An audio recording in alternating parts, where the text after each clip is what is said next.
Kakak saudara, ada 10 pelajaran penting yang Tuhan sedang ajarkan kepada kita dari kisah kontroversial antara mertua dan menantu, yaitu Yehuda dan Tamar dari Kejadian 38, khususnya ayat 1-10. Dari kisah ini kita tahu Tamar adalah nenek moyang dari Kristus yang bahkan namanya disebutkan di silsilah Kristus. Dia termasuk wanita yang berdampak dan signifikan sehingga namanya harus ditulis. Walaupun kisahnya cukup kontroversial, bagaimana kisah Yehuda dan Tamar ini mengajarkan kita? Yang pertama, bahwa transformasi itu perlu. Tamar sebenarnya sedang menuntun perubahan karakter secara totali pada diri Yehuda.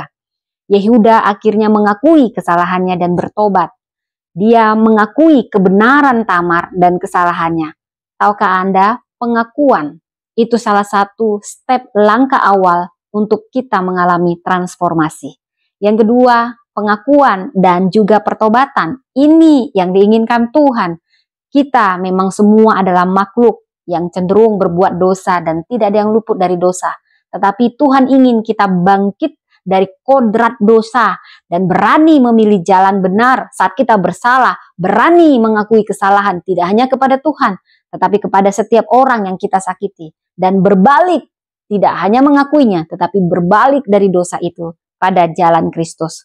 Yang ketiga, kisah Tamar ini juga sangat terkait dengan narasi dari Yusuf. Baik transformasi yang dialami Yehuda sebenarnya sejajar dengan transformasi yang dialami Yusuf. Bagaimana keduanya dididik dan diasah karakternya lewat kesalahan yang mereka buat. Dan yang keempat, kisah ini menunjukkan kepedulian Allah kita terhadap kaum janda. Saudara, Tuhan sangat peduli para janda, terutama yang diperlakukan tidak adil, dianggap hina. Bahkan dia memasukkan tentang ini dalam suatu ketetapan aturannya. Yang kelima, Tuhan sangat peduli pada setiap perempuan. Terutama ketidakadilan yang dialami Tamar menunjukkan bagaimana Tuhan peduli dengan Tamar. Sekalipun dia wanita Kanaan. Kematian suaminya bukanlah kesalahannya, tetapi ditimpakan menjadi aib kepada dia. Tuhan membela dan merawat para janda dan juga perempuan dalam ketentuannya. Sekalipun Tamar mengambil tindakannya sendiri dan sekalipun tindakannya ini salah, tetapi Tuhan tidak mengutuk dia. Justru Tamar menjadi peran penting dalam transformasi dalam diri Yehuda. Dan yang keenam, dari tipu daya yang sebenarnya manipulasi dari Tamar, tetapi di sini kita belajar ada belas kasihan. Sekalipun hubungan seksual yang berantakan ini juga dapat dipakai Tuhan untuk lahirnya juru selamat. Bahkan dari garis keturunan inilah penebus itu lahir. Di sini terlihat bagaimana besarnya belas kasihan Tuhan, sekalipun besarnya dosa-dosa kita. Yang ketujuh, persamaan pengorbanan. Yehuda pernah mengorbankan reputasinya sebagai seorang Yahudi, sebagai seorang Israel, demi menantu, demi perempuan yang pada saat itu kelas 2, tetapi dia tidak keberatan untuk mengakui kesalahannya, meninggalkan reputasi dan gengsinya, dan membenarkan Tamar menantunya yang mungkin memanipulasinya. Dari Kejadian 44 juga kita tahu bagaimana Yehuda berkorban demi adiknya Benyamin, dan dia bersedia, dia yang ditahan daripada adiknya Benyamin. Demikian juga pengorbanan Kristus kepada kita.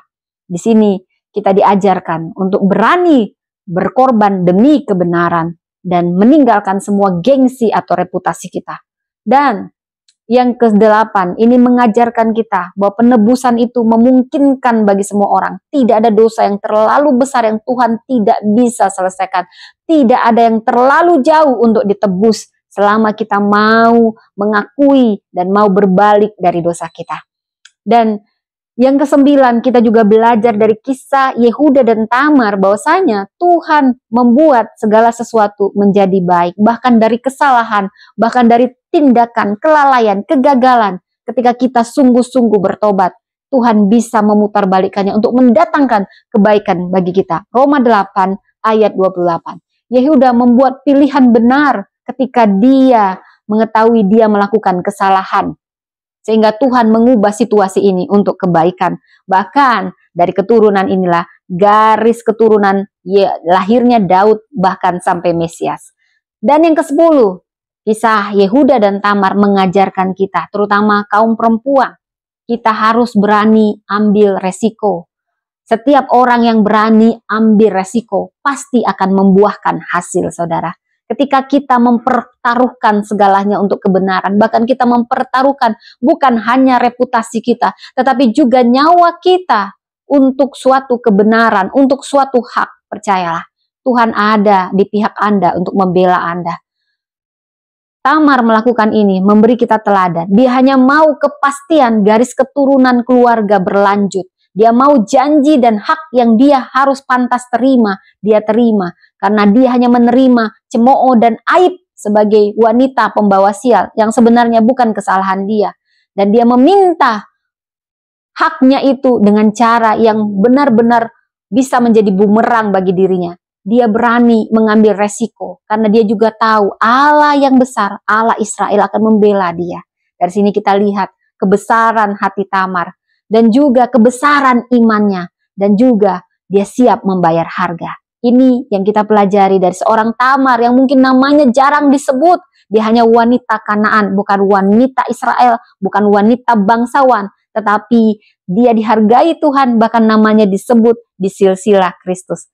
Keberanian tindakannya membuatnya menjadi bagian dari garis keturunan Mesias. Saat ini, beranikah Anda mengambil resiko untuk membela kebenaran?